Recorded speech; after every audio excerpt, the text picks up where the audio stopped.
Hello there you guys, welcome to one of my videos. Declan Rice makes his Old Trafford thoughts clear in Man United transfer hint. Earlier on this year, Manchester United were in for Declan Rice, but obviously Man United decided to get Christian Eriksen and Casemiro.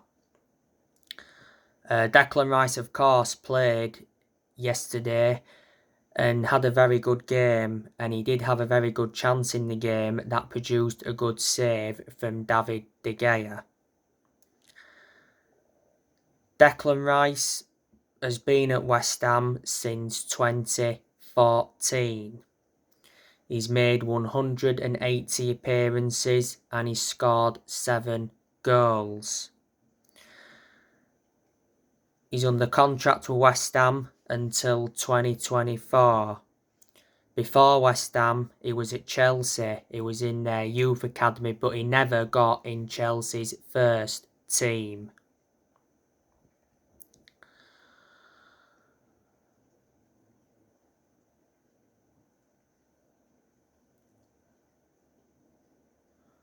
Now, I want to give you some news on Max Aarons. So, Man United won a January move for Max Aarons. Max Aarons' price tag has been revealed. He's valued at around 15 million. Max Aarons is at Norwich. He's been at Norwich since 2016. He's made 173 appearances for Norwich and scored 5 goals. He's under contract with Norwich until 2024. Before Norwich, he was at Luton Town.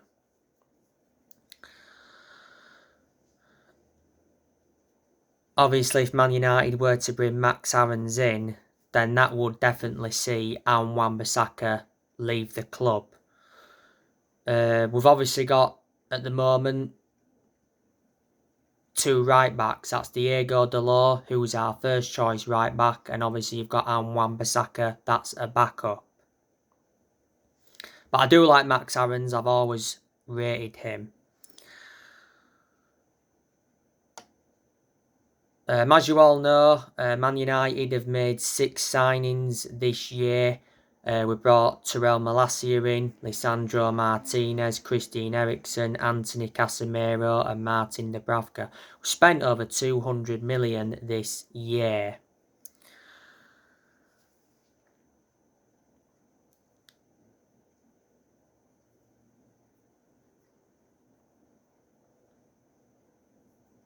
Haven't we? As you all know, Manchester United recently beat West Ham 1-0 at Old Trafford. Marcus Rashford scored a header in the first half. It was Marcus Rashford's 100th goal for Manchester United. Marcus Rashford also scored in the 3-0 win against FC Sheriff. Rashford could have had more than the 1 goal against West Ham because he had a chance from a header that produced a save from the West Ham goalkeeper. Then he had another opportunity that just went wide. Aspects of Rashford's game have improved throughout the course of this season so far, but he just needs to be more clinical. By the way, I'd like to wish Marcus Rashford a happy 25th birthday today. Don't forget Rashford had an injury earlier on this season. Revert back to September, he won Premier League Player of the Month. Rashford's contract at the club expires next year. There's an option of an additional year.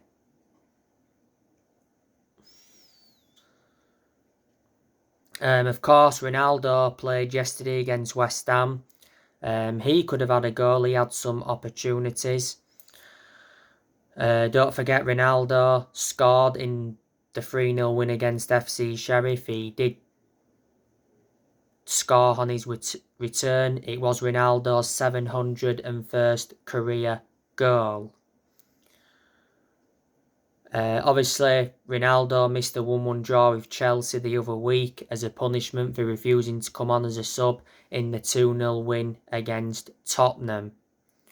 Don't forget he stormed down the tunnel before full time. And immediately after that, Erik ten Hag did mention that he would deal with Ronaldo. Not so long ago, Ronaldo was at Carrington and he had showdown talks with Erik ten Hag over his Man United future. Man United consider releasing Ronaldo on a free transfer. Napoli are interested in him, so Ronaldo could possibly go back to Italy. And Chelsea are said to be interested in Ronaldo. Ronaldo's contract at the club expires next year. There's an option of an additional year. Man United re-signed Ronaldo last year from Juventus, so he has been in his second spell at Man United. But, yeah. Christian Eriksen, obviously, yesterday put a good performance out again. He got the assist for Marcus Rashford's goal. It was a lovely cross from Christian Eriksen. Man United obviously got Christian Eriksen on a free transfer. When he officially signed for Man United, he signed a 3-year contract. Got to give David De Gea credit from yesterday's game. He made some very good saves to deny Mikel Antonio, Declan Rice, Kurt Zouma, and he also denied Jarrod Bowen, but that opportunity from Jarrod Bowen, he was offside anyway, so even if it had gone in, it wouldn't have stood. Erik ten Hag, by the way, after the game, praised David De Gea. David De Gea, of course, was in goal in the 3-0 win against FC Sheriff, but don't recall him having to make a save in that game. De Gea's done well in a lot of games this season. He's obviously Man United's #1 goalkeeper. He's now made over 500 appearances for the club. And he's won everything domestically at the football club, because earlier on this year he won the Players' Player of the Year award. He's endured around 11 years or so at Man United, so reflecting on that, he's been a long-serving player. De Gea's future is in doubt, though. His contract at the club expires next year. There's an option of an additional year. He earns around £375,000 a week. Delors put a good performance out against West Ham yesterday. I thought he put some good crosses into the box and he got forward well. You know, Delors enjoyed a lot of impressive games this season. Obviously, he's our first choice right back. So there's no way back for Wan-Bissaka, like I've mentioned. Bissaka was out of injury anyway earlier on this season. Delors, don't forget he scored against FC Sheriff. It was an A-post header. That was Delors' second goal for the club.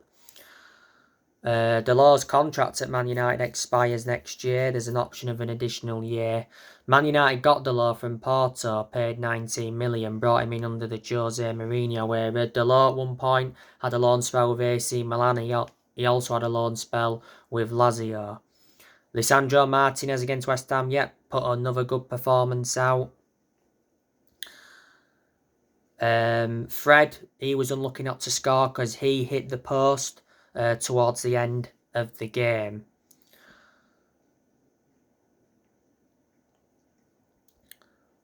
Obviously, there was no Raphael Varane yesterday because Varane is out with injury. He came off injured in the 1-1 draw with Chelsea. Varane went off the pitch in tears. It's a thigh injury he's got. So obviously, Maguire started ahead of Varane yesterday.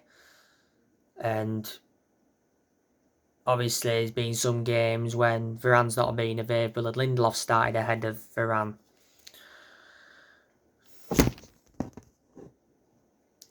But, reflecting on the win against West Ham, that's moved Man United just 1 point off top 4. And Man United are now unbeaten in the last 7 or 8 games in all competitions.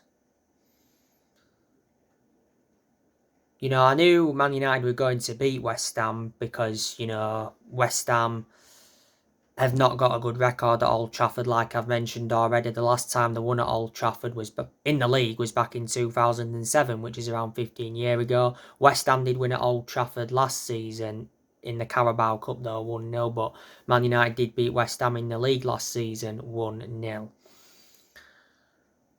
West Ham though, have been doing pretty well, especially at home. They've won 6 home games in a row in all competitions. Not so long ago, they beat Salzburg 1-0 in the Europa League.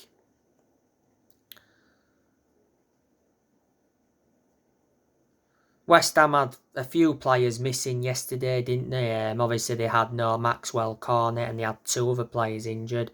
Jared Bowen was injured not so long ago, but obviously recovered from injury in time for the game yesterday. I like Jared Bowen, I do rate him. But to be honest with you, I don't think David Moyes has done a bad job at West Ham. He's had good spells. He's in his second spell as West Ham manager.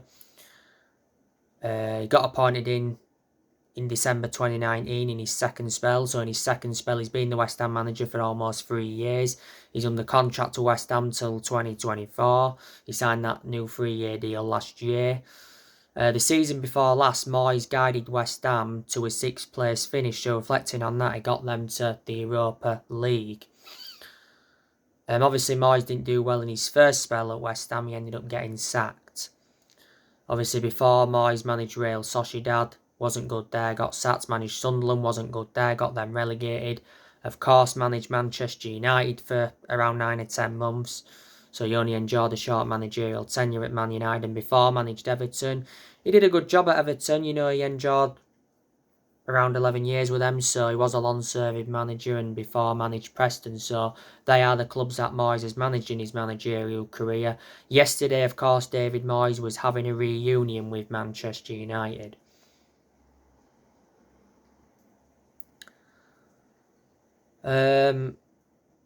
Let me put into the equation, like I've said, West Ham have lost players.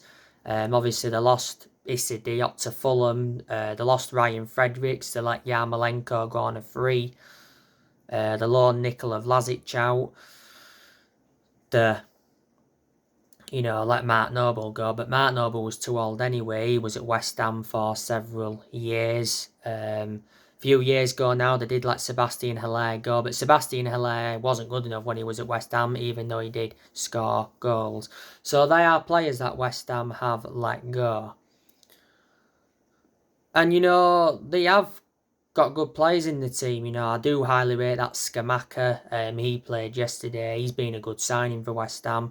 I like Pablo Fornals. I like Jared Bowen. I like Mikel Antonio. I like Declan Rice, I think Vladimir Sufel's really good. I think Thomas Souček's really good. So they are, good players that West Ham do have. But anyway, Manchester United's next game is against Real Sociedad in the Europa League. It's Manchester United's final game of the group. Regardless of what happens, Man United have already qualified for the Europa League knockout stages. That was confirmed when Man United beat FC Sheriff 3-0 at Old Trafford. So in the group stage, Man United have won 4 games out of 5. Man United's next league game is Aston Villa. By the way, on my next video, I will be giving you my player ratings from this game. Drop your comments, likes below on the channel if you do consider subscribe as always, and take care. God bless. See you all again very soon.